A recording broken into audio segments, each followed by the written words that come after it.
Tavares and Heaven Must Be Missing an Angel on BBC Radio Oxford. It is 11:15. Welcome to the show. If you've just switched me on, it's Friday, and you know what that means. It means there's a load of brand new movies that come out today. So movie critic Van Connor comes on the show every Friday to chat to me about some of them that he's managed to see, just to let us know his honest opinion on whether they are worth spending some time with over the weekend. Good morning, Van Connor. Welcome back to the show. How are you? I'm all good, Mr. Ball, and a good morning to you too. It's nice to see you as always. Nice. Yeah, sun's shining here in Oxfordshire. What's it like where you are? Sunny, miserable, cloudy? Leighton Buzzard is idyllic, blue skies, sunny as far as the eye can see. Excellent. All right, so what did you get your teeth into this week when it comes to movies, Van?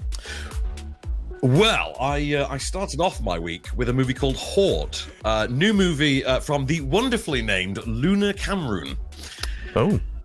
Making her feature debut. This stars the biggest name here is it Joseph Quinn from Stranger Things? Yeah. The guy does the Metallica bit in Stranger Things. I didn't realise he was English until I saw this. I'm like, oh, okay, that was a nice discovery. Also has Hayley Squires in there from I, Daniel Blake, but its actual star is a young woman named Sora Lightfoot Leon, because I thought it was a typo. I thought she was Laura Lightfoot Leon. Sora with Laura with S. Oh, yeah. So it starts in the late 70s, early 80s. You've got a young girl named Maria who is being raised by her single mum, and her mum is a hoarder.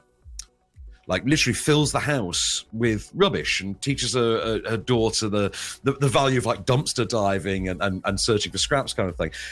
She is then separated from her mother by social services because of this. Right. We get a time jump and jump to the early 90s after Maria has finished school. She's trying to decide what to do with her life, and she's living with a foster mum. And one of her previous foster brothers comes back into the equation. He would be Joseph Quinn. And an unusual bond and relationship starts to form between the two as Maria sort of finds herself reminded of her childhood and all the incidents with her mum, and herself starts to discover her inner hoarder. It is a really bleak, grim but engrossing sort of kitchen sink drama. I've got a clip for you from the trailer. This is going to sound odd, but just go with it. It used to take me longer to remember Mother's voice, but I can hear her again. Boy, what are you playing at? I can smell a memory. You're a funny little biscuit. I've come to realise grief will never heal over time. Some of my memories are vivid, and some more like dream. They dip and dive.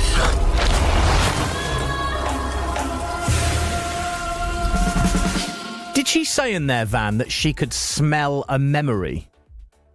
Well, if you think about what her memories from her childhood would entail, there would be a certain sense memory, wouldn't it, if you were living in a house filled with trash? Right, so, I see. Yeah.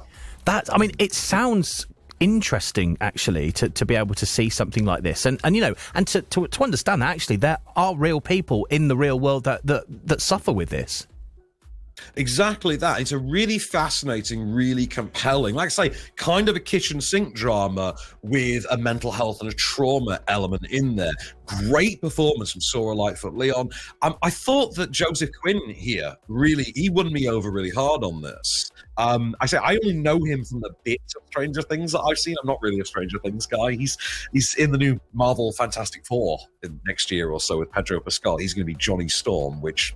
cool, I'm down for that after seeing this.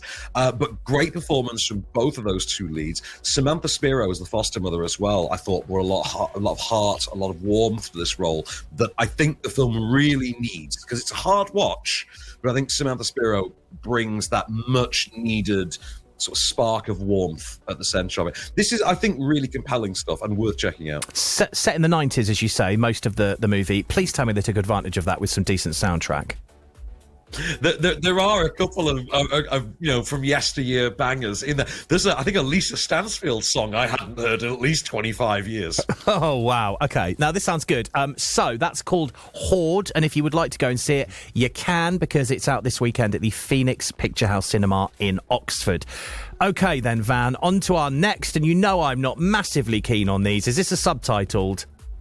This is a subtitled film. Yeah. 2 Tickets to Greece, a new movie from French director Marc Fitoussi. This stars just the inimitable Laurie Calamy, or Calamy? I forget how you pronounce it. Alongside Olivia Cote, and Olivia Cote it's basically a buddy holiday movie. Okay. For lack of a better term, but French language, subtitled. 2 estranged friends, haven't really been friends since they were teenagers. One was the sort of straight-laced one was the more rebellious one. The straight-laced one is basically sent on holiday by her very protective son, who just wants his mum to have a life and wants to reunite her with her old friend that she's mentioned. And he sends them on holiday with, imaginatively enough, 2 tickets to Greece, where they first, they find themselves clashing. They've not seen each other for decades. Their personalities are still very much the same, albeit more so than they were in their teenagers. Like, they're more extreme versions of what they were. The more straight-laced one is more straight-laced than she was. The more rebellious one has become a full-blown boho chic rebellious adult. And they go on this wayward journey together, just basically a holiday in which their personalities start to clash. They learn to overcome their differences, and they meet a friend along the way, played by Kristen Scott Thomas, who's a British expat who's now taken to living on the continent. He's basically just playing Kristen Scott Thomas in the best possible way.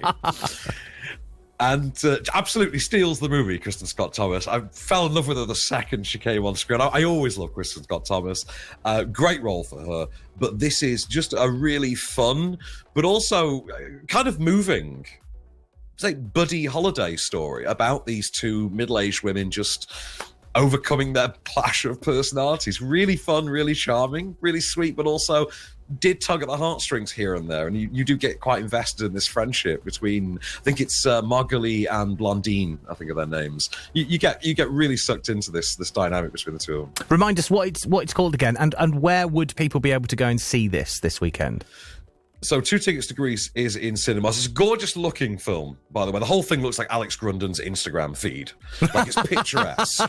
Full of celebrities. So, not as many celebrities as Alex Grundon's Instagram feed, to be fair. Amazing. Don't know none. Well, some really good choices actually there this weekend. I mean, I'd go for Hoard just purely because I hate reading subtitles in movies, but I speak a bit of French, so I might be all right with this one. Probably miss a few words here and there, but you never know. Great, thank you very much, Van. What have we got to look forward to next week? Are there any biggies out? There is a massive, massive movie out next week, my friends.